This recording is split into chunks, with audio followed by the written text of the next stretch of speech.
Рахман Разыков куудул. Адахан Мадымаровда түрмөгө 1 жылдай отуруп чыкса бүгүнкү талапка жооп берет эле.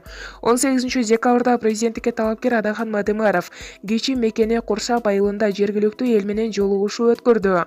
Анда куудул Рахман Разыков чогулган элдин арасында чыгып сүйлөп, ал Садыр Жапаровдун Жалуат эли менен жолугушуусун көрүп жатып, Түндүк Кореянын президентинин аркасынан жүгүрүп жүргөн элди көргөндөй болгонун айтты. Эл эмне болуп калдык? Ушунчалыкта деңгел түшөбү? Адамдык сапат, уят, ар-намыс калбай калдыбы? Жинди болуп калган немедей аттын аркасынан чуркап жүргөндөрдү көрдүңөрбү?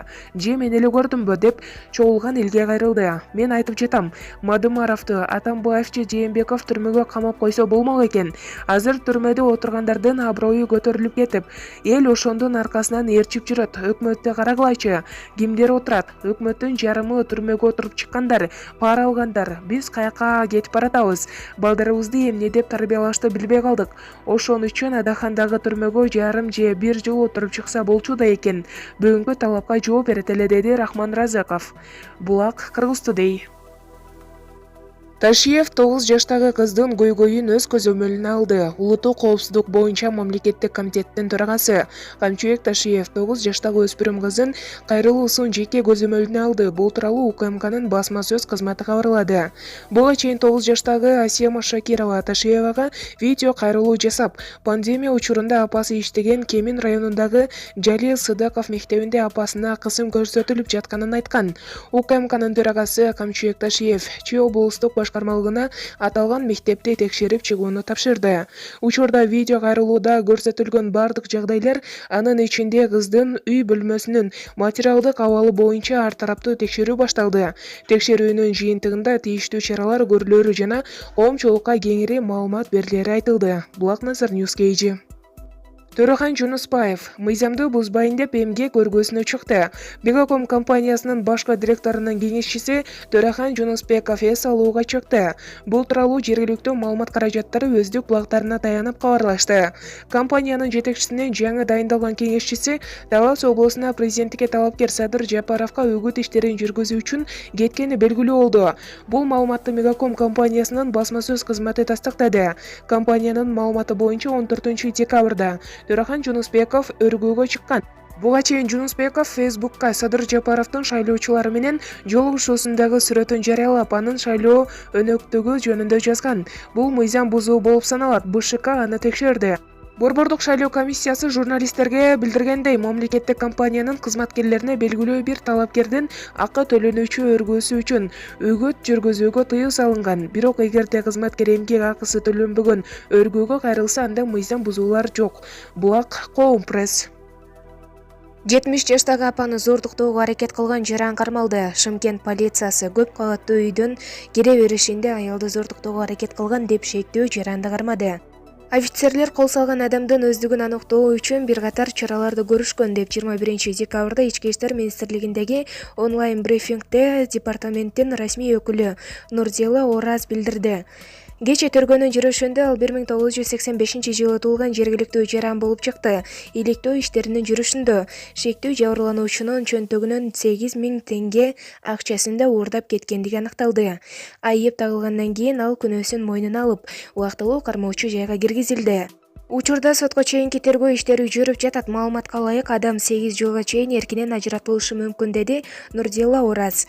Адис белгилегендей, дайындалган экспертизалардын жана тергөө иш-чараларынын жыйынтыгы боюнча процессуалдык чечим кабыл алынат.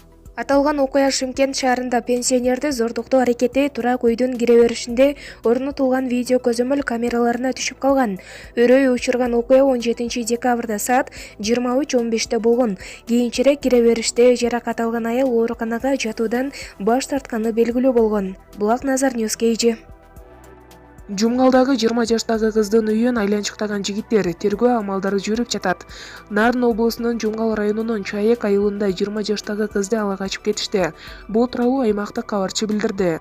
Куәлөрдүн айтымында окуя 19 декабрь күнү болжол менен саат 16:00 чамасында болгон. Айылдын борбордук аймагынан 2000-жылы туулган кызды көчөдөн унага салып, райондук Байзак айылына ала качып кетишкен. Андан кийин кыздын энеси кууп барып, кызын кайра алып келген. Бирок ала качкан тарап артынан келип, кыздын үйүн айланчыктап кетпей коюшкан. Кыздын жакындарынын айтымында алар Жумгал райондук ички иштер башкармалыгына арыз жазышкан. Бирок эмнегедир арыз убагында кабыл алынбай, жергиликтүү ЖМКнын өкүлдөрүнүн кийлигишүүсү менен кабыл алынган. Андан кийин кызды ала качкан тарап кечирим сурап келишкен. Нарын облустук ички иштер башкармалыгынын басма сөз кызматы учурда бул окуя боюнча тергөө амалдары жүрүп жатканын билдирди. Булак турмуш KG. Үйүндө эч ким калбай калды. Токмокто түндө каза болгон 7 киши бир үй бүлөнүн мүчөлөрү болчу. 19-декабрдан 20-декабрга караган түнү Токмок шаарындагы унаа кырсыктан 7 адам каза болду. Бул тууралуу Турмуш басылмасынын аймактык кабарчысы билдирди. Маалым болгондой, алар Ысык Ата районунун Нурманбет айылынын тургундары болгон. Нурманбет айылынын тургундары каза болгон 7 киши тең бир үй бүлөнүн мүчөлөрү болгонун айтышты. Биздин Нурманбет айылында абдан кейиштүү чоң жоготуу болду. Айыл эли жаман болуп жатат. Ошол Volkswagen Vento үлгүсүндөгү унаада биздин айылдык бир үй бүлө кетип бара жаткан. Өздөрүнүн унаасы, андагы ата-эне, келини, уулу жана 3 небереси тең каза болуп калды. Азыр үйүндө бир киши жок, баары каза болду. Эмне деп айтарыбызды билбей турабыз. Үйүн жасап, оңдоп, мына эми жашоонун жакшылыгын көрөбүз деп турган чакта кете беришти. Бул үй бүлөнүн бир кыз, бир уулу эле бар. Кызы тушоо той өткөрүп бар, ошол тойдон келе жатышыптыр.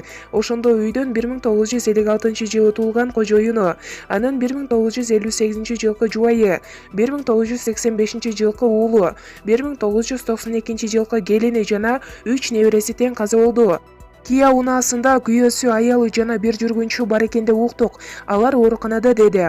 Жол коопсуздугун көзөмөлдөө кызматынын маалыматына караганда, Volkswagen Vento'нун бир жүргүнчүсү ооруканадан каза болду. Кырсык маалында Volkswagen Vento'дон 6 киши каза болуп, 1 киши ооруканага түшкөн. Ал эми Кия үлгүсүндө унаадан 1 киши каза болуп, 3 киши ооруканага түшкөн. Кийин Volkswagen Vento'до аман калып, ооруканага түшкөн 1 киши дагы каза болуптур деп айтылат маалыматта. Окуя тууралуу. Буга чейин аталган кырсыктан 7 адам каза болгону кабарланган. Бул маалыматты Чүй облусунун жол кыймылынын коопсуздугун камсыздоо кызматы тастыктап, кырсык түндө саат 22:00 чамасында Бишкек-Торгар-Тунаа жолунун 66 чакырымында болгонун билдиришкен. Алдын ала маалыматтарга караганда, Volkswagen Vento үлгүсүндөгү унаанын айдоочусу ортодогу тосуп турган парапакеттен карабай, унааны жолдун карама-каршы тилкеси менен айдаган.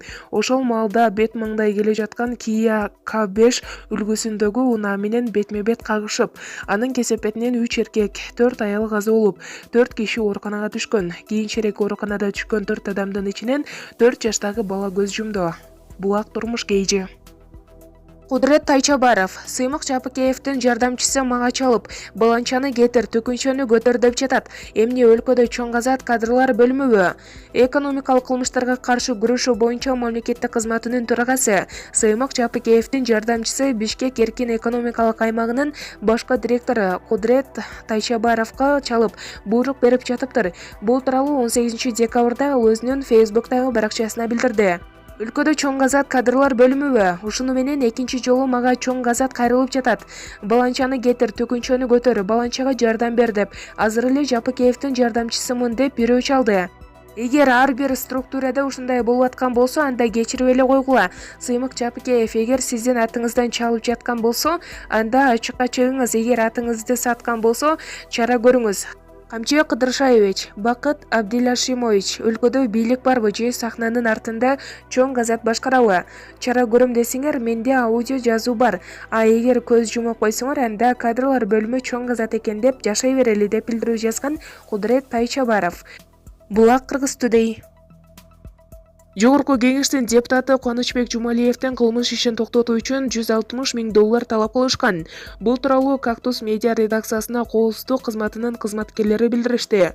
Алардын маалыматы боюнча, кече 20 декабрда Бишкек шаарынын 1-май райондук ички иштер башкармалыгынын кызматкерлери тарабынан опуз алып акча талап кылган деген шек менен жогорку кызмат адамдарынын биринин жардамчысы делген адам кармалган.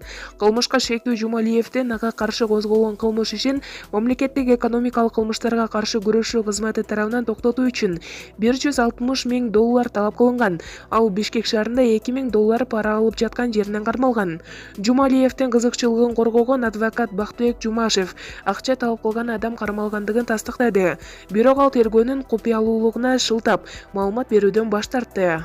Белгилей кетсек, Фин полиция тарабынан Жогорку Кеңештин депутаты Жумалиевдин мүлкү боюнча сотко чейинки өндүрүш жүрүп жатат. Сотко чейинки өндүрүштүн алкагында кыймылдуу жана кыймылсыз мүлк аныкталган.